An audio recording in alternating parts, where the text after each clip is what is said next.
함께 읽겠습니다. 바울과 실로아노와 디모데는 하나님 우리 아버지와 주 예수 그리스도 안에 있는 데살로니가에 교회에 편지하노니. 아멘. 기도하겠습니다. 하나님, 오늘도 나와 같은 사람을 불러주시고 주님의 은혜로 인도하여 주셔서 감사합니다.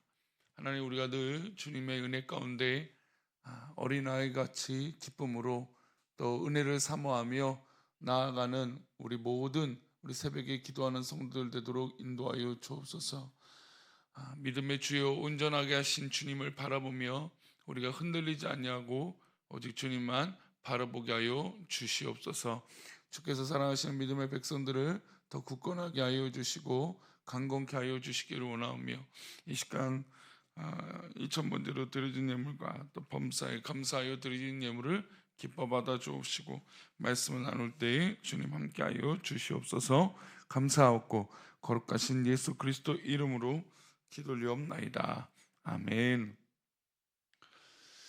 어떤 스포츠나 또 어떤 시상식이나 어떤 결과를 듣고 나면 또 그 결과를 이룬 사람들, 수상자라든지 또 어떤 스포츠에서 이긴 사람들 인터뷰를 하게 됩니다. 인터뷰를 하게 되면 이래서 잘했고 저래서 잘했고 누가 도움을 줬고 이렇게 다 이야기를 하죠. 그러나 이 마지막엔 늘 그렇게 도와준 사람들에게 뭘 할까요? 감사를 합니다. 스포츠 선수 같은 경우는 자신을 응원해 준 사람들에게 감사를 하죠. 즉 분명히 열심히 노력하는 건 자신의 몫이고 자기가 살아가는 이 방법이고 어떤 자신들의 노력과 어떤 그런 힘이 있을 텐데, 그러나 그것을 돕고 응원해 준 사람들을 잊지 않았다라는 겁니다. 그래서 자신이 이런 결과를 이뤘지만 영광을 그 자기를 응원해 주고 격려해 주고 자기를 도와줬던 그 사람들에게 그 영광을 돌리는 것이죠. 이런 자세는 굉장히 중요합니다. 근데 만약에 자기가 한 것에 내가 이렇게 잘해서 나니까 이런 일을 했습니다, 이렇게 된다면 엄청 그 사람을 좋게 볼 일은 없을 겁니다. 운동선수나 어떤 연예인이든 어떤 사람이든 말이죠. 어떤 일이든 이것을 내가 분명히 열심히 하지만 그 일을 이룬 것에 대해서 감사할 줄 알고 나를 응원해 준 사람들을 돌아볼 줄 아는 것은 굉장히 귀한 것이죠. 이런 마음이 쌓여서 고백하게 되는 것이 무엇이냐면, 이제 어제도 그런 말씀을 나눠서 항상 기뻐하고 쉬지 말고 기도하고 범사에 감사하라.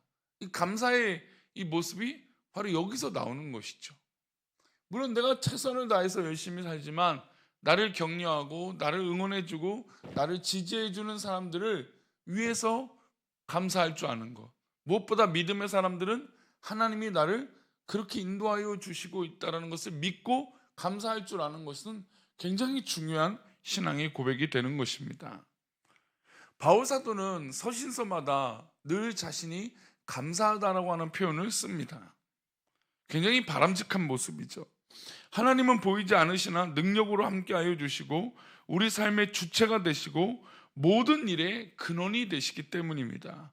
그래서 바울은 지금까지 있게 한 분은 하나님이시고 또 모든 이룬 것, 그러니까 바울 사도가 그렇게 멋진 일들을 이룬 이 모든 이유는 하나님이 함께 하셨기 때문이라고 고백하고 있다는 것이죠. 오늘 읽은 본문에서도 바울은 감사를 표현하고 있습니다. 데살로니가 후서는 이 전서를 기록한 후에 고린도에서 이어서 기록한 서신입니다.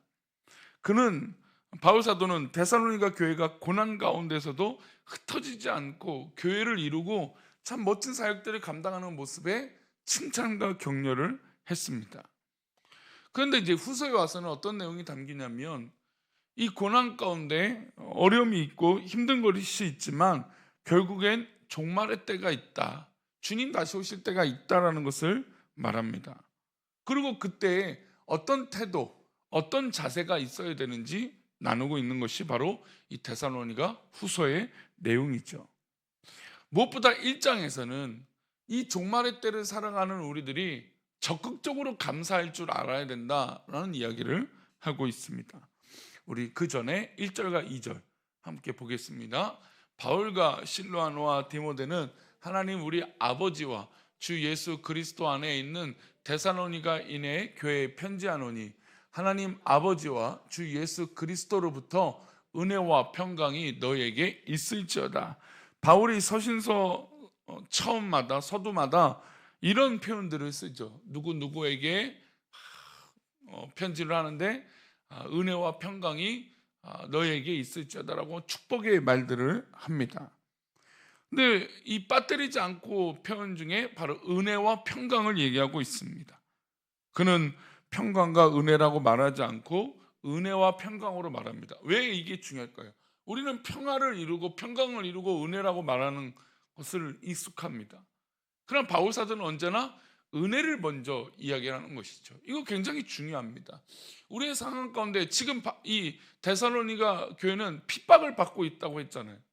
핍박을 받고 있는데 평강을 얻었다라고 말하지 않고 그 가운데 은혜를 먼저 받았다라고 얘기하는 것이죠. 그러니까 우리 신앙삶 가운데 감사할 줄 알고 이 종말의 때, 이 어려울 때를 살아갈 수 있는 힘은 바로 하나님으로부터 은혜를 받아야 또 그 은혜를 확신해야 이겨낼 수 있는 것이죠. 그러면 그 은혜를 받은 사람은 무엇을 누릴 수 있을 것입니까? 평강을 누리게 되는 것입니다. 그래서 바울 사도는 언제나 은혜와 평강이라고 하는 표현으로 얘기를 하는 것이죠. 오늘 우리가 이 새벽에 기도하는 것은 바로 우리 안에 무엇보다 은혜를 사모하는 것이고 그 은혜를 사모하여 기도할 때 하나님께서 분명히 살아계시기 때문에 우리에게 평강 주실 줄 믿습니다. 바울은 하나님의 은혜를 많이 경험한 사람이죠. 다메섹 도상에서 예수님이 찾아오셔서 그를 고꾸라뜨리시고 그리고 그를 변화시키셨습니다. 사실 바울 사도는 핍박자요 살인자였습니다.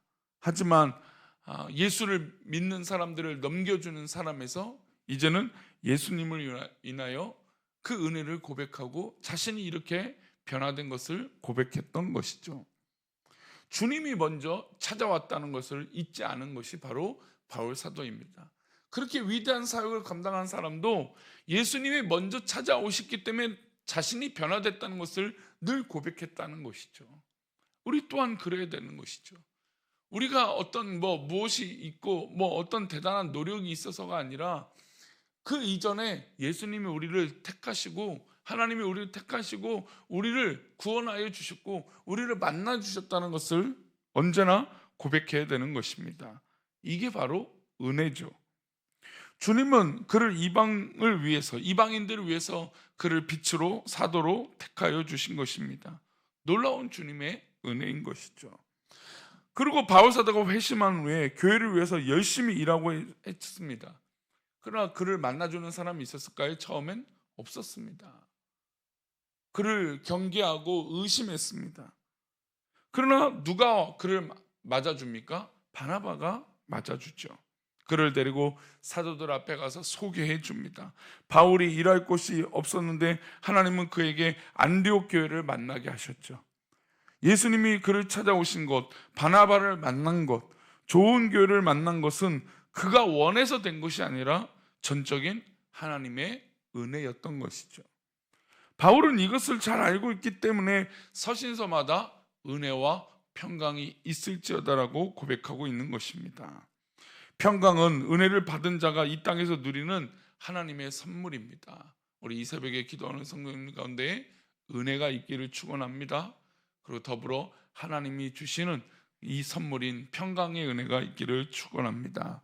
은혜를 받은 자가 누리는 것은 당연한 평강이죠. 은혜를 받으면 내 마음이 잔잔하게 되죠. 은혜를 받으면 내 믿음의 모습이 하나님 앞에 감사로 내 모든 것들이 정말 성난 파도가 잔잔해지듯이 그런 모습으로 하나님의 은혜를 경험하게 되는 것입니다. 하나님께서 부어주시는 은혜가 특별하고 놀랍습니다. 그 받은 은혜로 감사하고 그 평강 안에서 우리가 머물러 있어야 되는 것이죠. 바울은 이어서 데살로니가 성도들에게 말합니다. 3절 상반절인데요, 함께 읽겠습니다. 형제들아, 우리가 너희를 위하여 항상 하나님께 감사할지니, 바울 사도는 여러모로 신앙적으로도 감사하지만 실제적으로도 감사했어요. 그 어려움과 핍박과 고난과 환난 속에 하나님께 감사한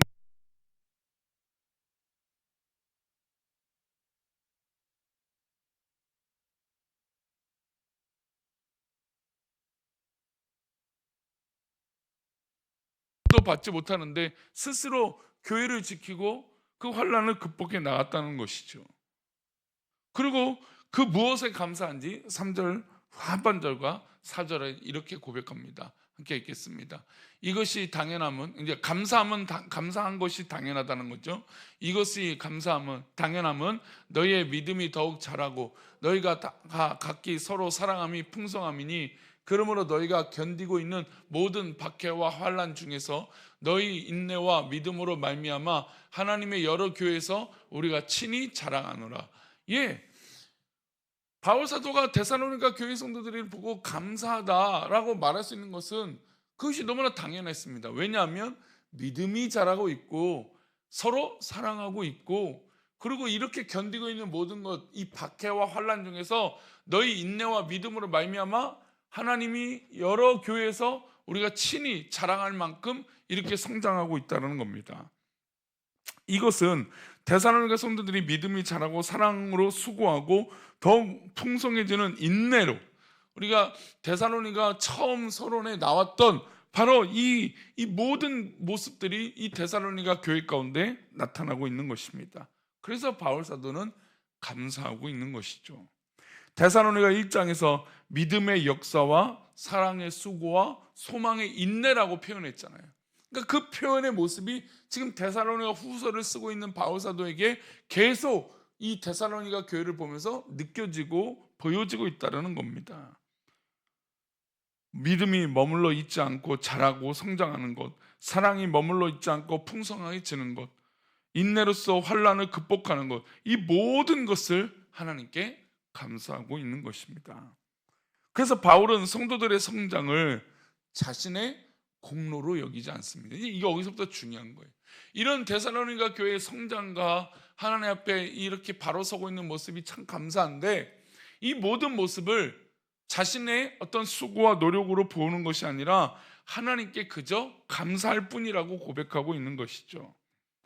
우리는 바로 이 바울의 태도가 우리의 태도가 되어야 합니다. 지금까지 살아오면서 내가 이루었다고 생각하는 것 얼마나 많습니까? 가정이 평안하고 자녀들이 잘 성장하고 일터도 든든하고 서로 건강한 것이 내가 잘한 것이라고 생각할 때가 있습니다.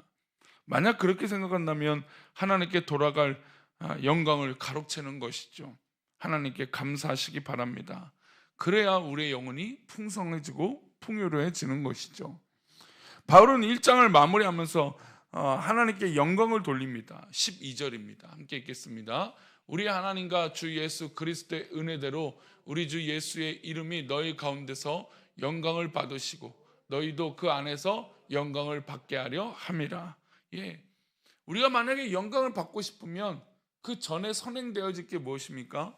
주 예수의 이름이 너희 가운데 영광을 받으시고, 즉 예수님께 먼저 영광을 돌리고 받도록 해야 되는 것입니다. 영광을 받는 순서가 중요한 것이죠. 내가 먼저 영광을 받는 것이 아니라 주님이 먼저 영광을 받으시고 우리가 마땅히 영광을 돌려야 되는 것입니다. 그러면 우리가 또한 영광을 받게 되는 것이죠. 바울은 사람이 아닌 예수님의 이름이 먼저였던 것입니다. 그것이 바로 이 데살로니가 교인들에게 바랬던 것이죠. 바울은 은혜를 평강보다 앞세웠고 성도들이 아름답게 성장하는 것도 하나님께 감사를 드렸습니다. 그리고 그리스도가 먼저 영광을 받는다라고 표현하고 있는 것이죠. 이런 믿음의 자세가 굉장히 중요합니다. 데살로니가 교회는 분명히 잘했습니다. 그 핍박과 환난 가운데 교회를 잘 세웠죠.